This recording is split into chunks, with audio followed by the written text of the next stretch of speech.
नमस्ते सदा वत्सले मातृभूमि। हमारे देश में फुल टाइम पॉलिटिशियन पाए जाते हैं और फुल टाइम पॉलिटिशियन कुछ ऐसे पाए जाते हैं कि वो देश में कोई भी स्थिति हो, चाहे वो कोविड जैसी महामारी क्यों ना चल रही हो, चाहे वो देश में कोई इमरजेंसी क्यों ना आई हो, चाहे पाकिस्तान से युद्ध क्यों ना चल रहा हो, चाहे वो नेशनल इमरजेंसी लगी हो, मेडिकल इमरजेंसी लगी हो या स्टेट इमरजेंसी लगी हो, पॉलिटिक्स करने से बाज नहीं आते। और पॉलिटिक्स करें भी, ठीक है, पॉलिटिक्स करना चाहिए, लेकिन पॉलिटिक्स का समय होना चाहिए।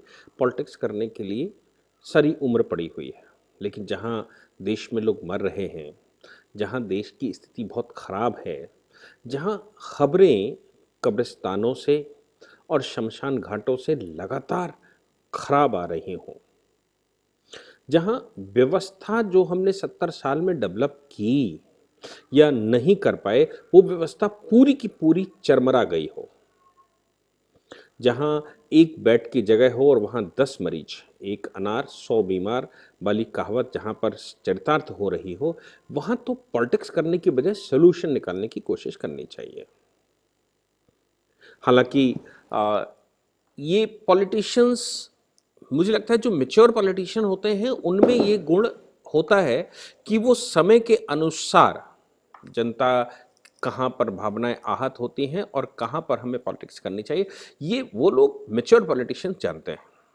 लेकिन जो इमेच्योर पॉलिटिशियंस आते हैं उनको मुझे लगता है कि जो प्रणब मुखर्जी जी ने जिस प्रकार से दिल्ली के मुख्यमंत्री बनने के बाद अरविंद केजरीवाल जी जब ओनली उस समय के प्रेसिडेंट से मिलने गए तो उन्होंने एक संविधान की उनको बेरक्ट दिया था। बेरक्ट कहते हैं संविधान की जो किताब होती है, वो बेरक्ट दिया था उनको, भेंट किया था। मुझे लगता है कि वो एक मैसेज उन्होंने दिया था कि भाई संविधान भी पढ़ लेना, देश की व्यवस्था पढ़ लेना, फेडरल स्ट्रक्चर पढ़ लेना, सिस्टम को पढ़ लेना। दिल्ली के शासक बन गए हो, लेकिन दिल्ली के शासन करने के दौरान आपके पास कितनी शक्तियां हैं वो पढ़ लेना। Distribution of power in central state पढ़ लेना, distribution of power among the judiciary, executive और लेजिस्लेटिव पावर्स पढ़ लेना।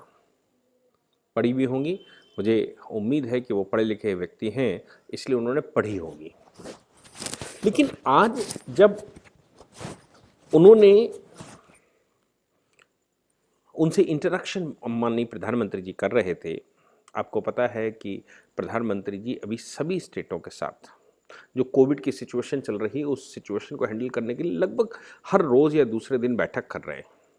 कभी मुख्यमंत्रियों के साथ करते हैं, तो कभी मुख्य सचिवों के साथ करते हैं, तो कभी सीएमओ लोगों के साथ करते हैं, कभी रिसर्च सेंटर वालों के साथ करते हैं, कभी जो वैक्सीन बना रहे हैं उनके साथ करते हैं, या जो विभिन्न स्टेक होल्डर इस महामारी को डील करने के लिए सक्षम हैं उन सभी को वो रोज किसी न किसी के साथ इंटरेक्ट करते हैं। इसी इंटरेक्शन में आज माननीय केजरीवाल जी और मुख्यमंत्रियों के साथ बैठक चल रही थी। हालांकि केजरीवाल हाफ चीफ मिनिस्टर हैं, फुल चीफ मिनिस्टर नहीं, लेकिन वो उस बैठक में तो पहुंच ही गए, उस ऑर्बिट में तो घुस ही गए। क्यों? क्योंकि उस ऑर्बिट में घुसने से किसी को मना नहीं किया जा सकता। लेकिन कम्युनिकेशन बहुत सारे तरह के होते हैं। मैं आपको बताऊं, कानून में जब हम एविडेंस पढ़ते हैं, और कानून में खासतौर से क्रिमिनल लॉज में 3 चीज़ें रहती हैं। एक तो हम पिनल लॉज पढ़ते हैं, फिर हम प्रोसीजरल मैकेनिज्म सीआरपीसी पढ़ते हैं, और उसका एविडेंशियल सिस्टम कैसा हो। एविडेंस हालांकि सिविल क्रिमिनल दोनों में चलते हैं। जब हम एविडेंस पढ़ रहे होते हैं तो उसमें कहा जाता है कि professional communication is not an evidence. Professional communication को एविडेंस हम नहीं मानते, पर्सनल कम्युनिकेशन को हम एविडेंस नहीं मानते। कम्युनिकेशन ड्यूरिंग द मैरिज हम उसको एविडेंस नहीं मानते। और न्यायालय में ये प्रक्रिया भी है, न्यायालय में वो व्यवस्था मानी गई है कि मैरिज के दौरान मतलब जब पति और पत्नी अपनी एक संवेदनशील स्थिति में होते हैं, उस समय दोनों में से जो वार्ता हुई, दोनों के बीच में जो कम्युनिकेशन हुआ, वो कम्युनिकेशन सार्वजनिक नहीं किया जा सकता। अगर उनमें से कोई सार्वजनिक करता भी है तो वो कम्युनिकेशन मान्य नहीं होगा न्यायालय में।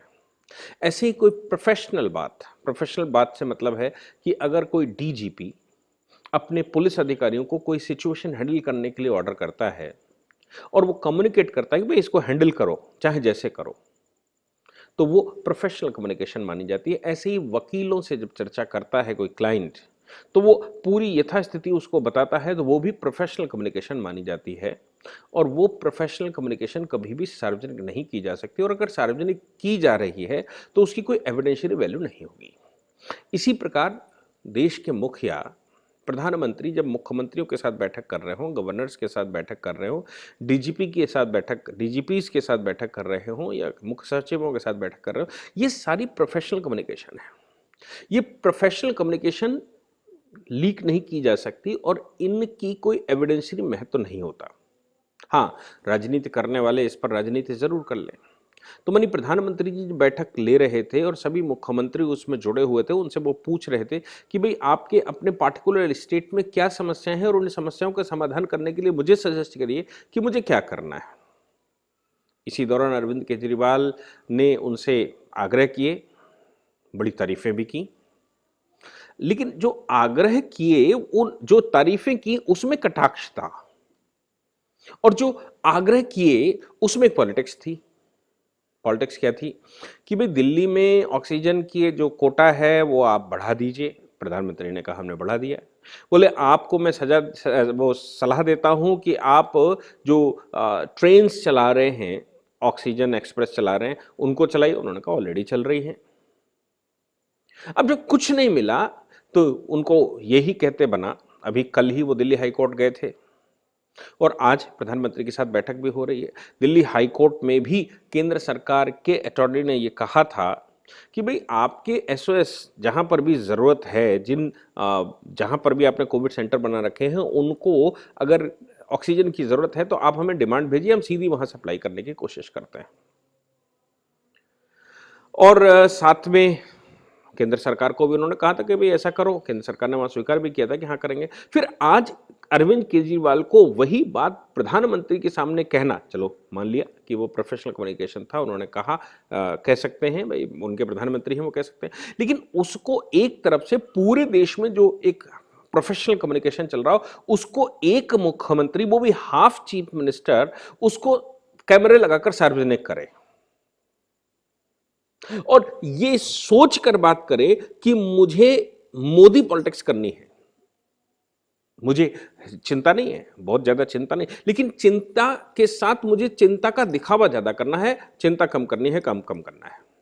चिंता का दिखावा से मतलब कि ऑक्सीजन कुछ स्टेट रोक रहे हैं, आपने तो कोटा बढ़ा दिया, लेकिन कुछ स्टेट ऑक्सीजन रोक रहे हैं। और अगर ऑक्सीजन कैसे रोकी होगी, मैं आपको बता दूं कि स्टेटों से ये जो सिलेंडर निकलते हैं, वो स्टेट्स उनके चेकअप करते हैं आखिर क्या जा रहा है। आपको पता है पीछे बहुत सारे स्टेटों में जिस समय ये स्लॉटिंग रोकी गई, गौ संवर्धन के मामले में गौ हत्या रोकी गई, गौ का जो हरण है वो रोका गया, उनका ट्रांसपोर्टेशन रोका गया, बीफ मीट पर बैन लगाया गया, तो फिर बहुत सारे स्टेटों में ये जो दूध के टैंकर बने हुए हैं, पेट्रोल के टैंकर बने हुए हैं, गैस के टैंकर बने हुए हैं, इन टैंकर की शेप बनाकर इनमें बाकायदा फिट करके जानवर ले जाए जाते थे।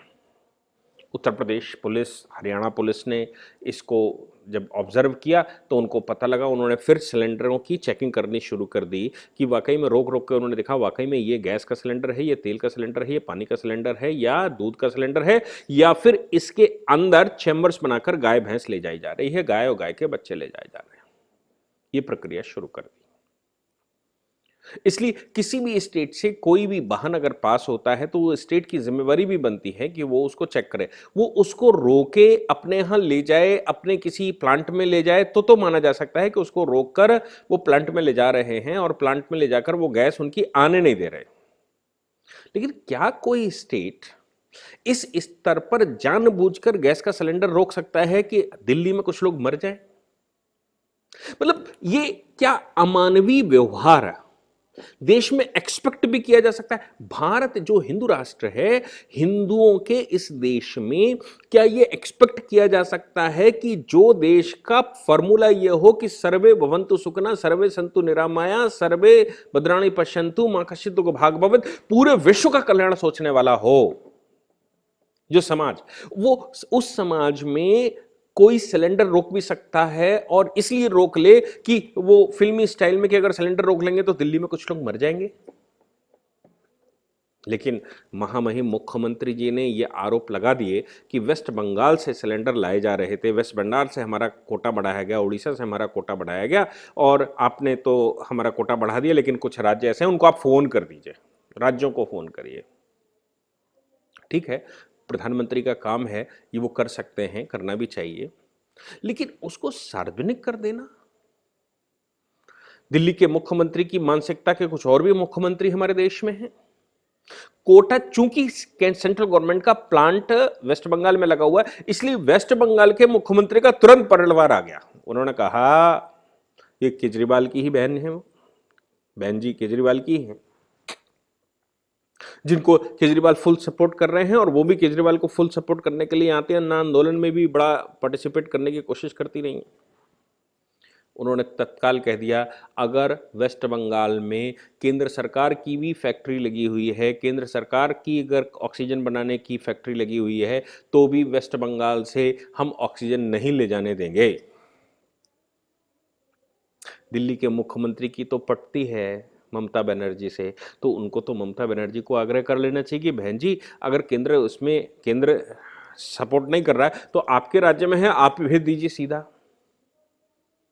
दोनों की मानसिकता एक है, इसलिए इन्होंने ड्रामा ये किया तो उन्होंने पलटवार करते हुए साफ साफ कह दिया कि हमारे राज्य में बनती है, और 2 हफ्ते बाद 3 हफ्ते बाद अगर हमारे राज्य में जरूरत पड़ेगी तो क्या होगा। इसलिए हमारे यहाँ जो ऑक्सीजन का प्रोडक्शन होता है वो किसी और राज्य के उसमें नहीं जाना चाहिए, किसी और राज्य में नहीं जाना चाहिए, हालांकि वो उनका डोमेन नहीं है, उनका अधिकार भी नहीं है। और इस समय तो बिल्कुल नहीं, क्योंकि वो इलेक्शन में जा चुकी हैं। सरकार इस समय गवर्नर के हाथ में है, आचार संहिता लागू है, और अगर कोई इस तरह का सिस्टम है तो वो इलेक्शन कमीशन के हाथ में है। लेकिन मानसिकता हमारे देश में कैसी चल रही है, कुछ लोगों की मानसिकता इतनी खराब चलती है, ये पॉलिटिक्स करने योग्य है भी या नहीं है। हालांकि मैं पॉलिटिक्स में नहीं हूं, मैं कोई पॉलिटिशियन नहीं हूं, और शायद मुझे पॉलिटिक्स वाले अडॉप्ट भी नहीं करेंगे।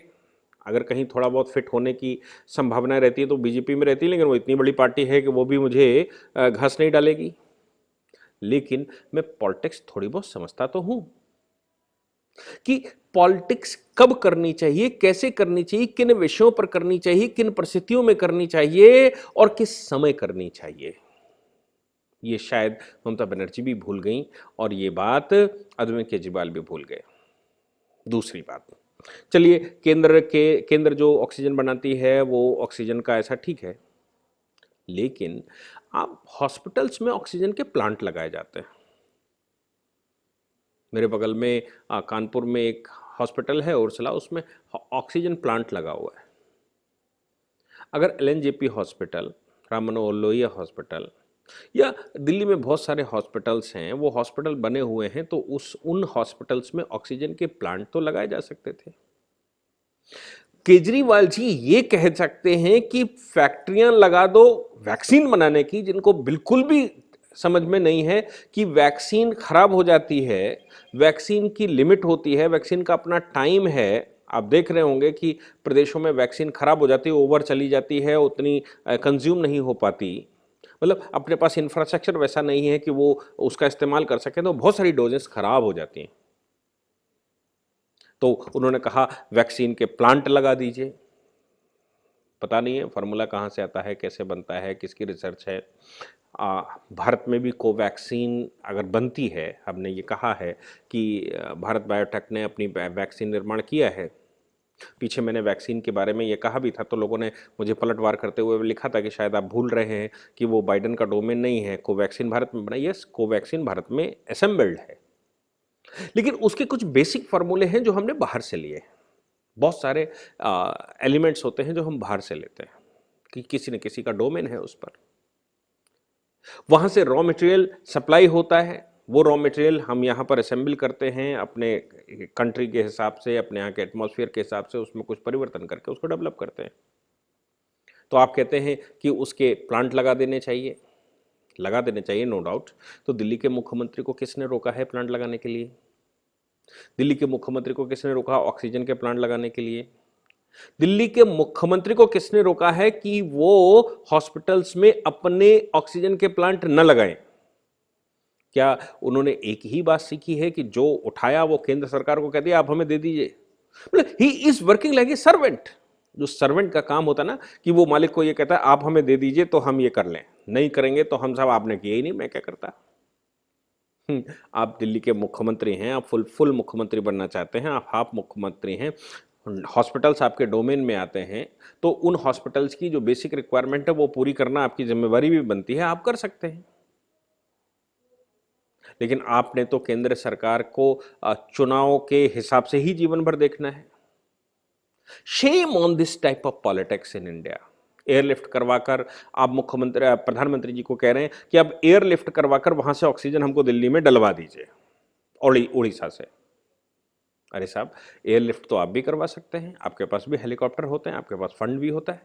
आप केंद्र सरकार वहां से एयरलिफ्ट, केंद्र सरकार अगर आपको कोटा दे रही है और कह रही है कि भाई वहां पर है तो आपका टैंकर वहां पर जमीन पर लेकर आता, तो आपका टैंकर हवाई जहाज से क्यों नहीं आ सकता? किसने मना किया कि वो केंद्र ही हवाई जहाज से टैंकर लोड करेगा और आपके एलएनजेपी हॉस्पिटल में लगाकर फिट कर देगा? तब आप कहेंगे हाँ बढ़िया चल रहा है। आप केवल दूसरों पर क्वेश्चन मार्क करना जानते हैं।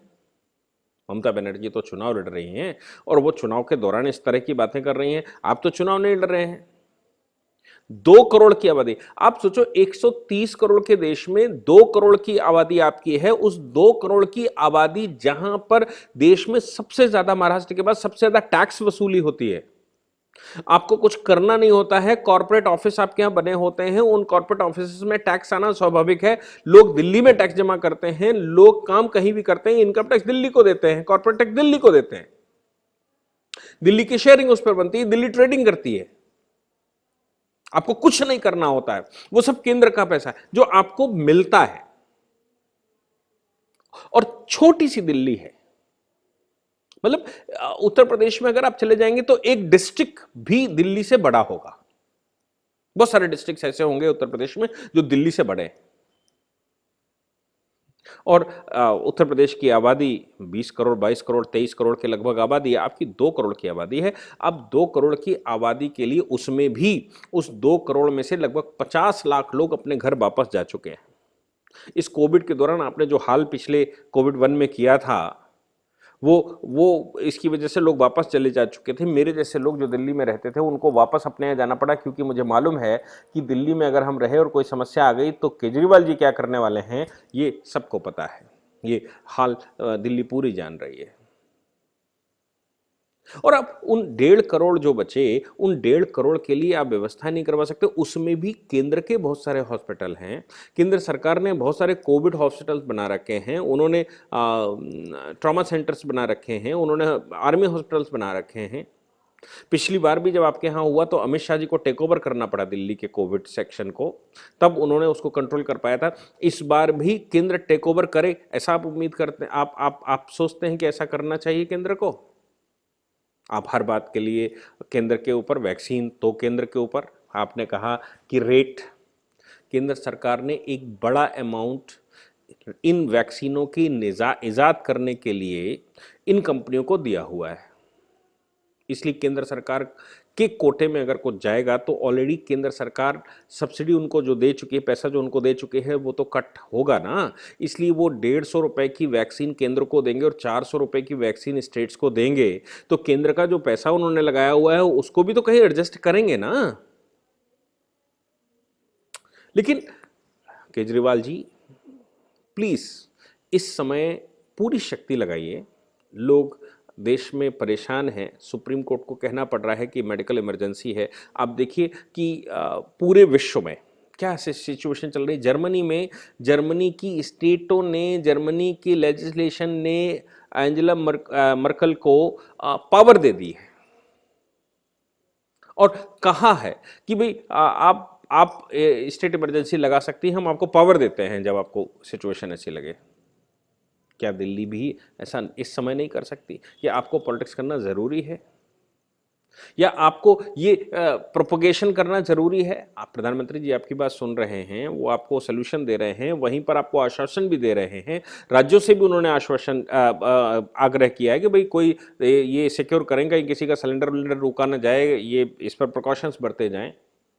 लेकिन आपने पॉलिटिक्स की जो टांग उधेड़ी है वो मुझे लगता है कि भारतवर्ष के इतिहास में ऐसी टांग किसी ने नहीं उगड़ी होगी जब इंसान मर रहा हो, इंसान की बॉडियों पर बैठकर आप पॉलिटिक्स कर रहे हो। Shame on you, shame on this type of politicians. Thank you very much.